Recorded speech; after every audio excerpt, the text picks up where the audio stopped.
Hi guys, welcome to the channel. In today's video, I'm going to show you how you can add sitemap to Google Search Console. So the first step you simply need to do is to open blogger.com.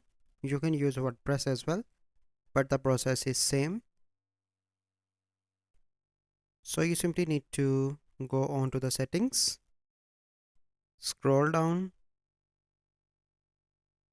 Here you can see crawlers and indexing, custom robots.txt. Click here, scroll down, and here is the sitemap. You simply need to copy that link, go back and search for Google Search Console. Open that website, click on Start Now. Once you are here, you simply need to click on Sitemaps, add link here, and click on Submit. So you can see that I already submit, and you can see my status is success. So this is the process by which you can add sitemap to Google Search Console.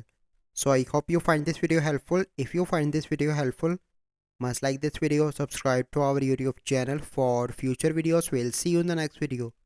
Thank you. Have a good day.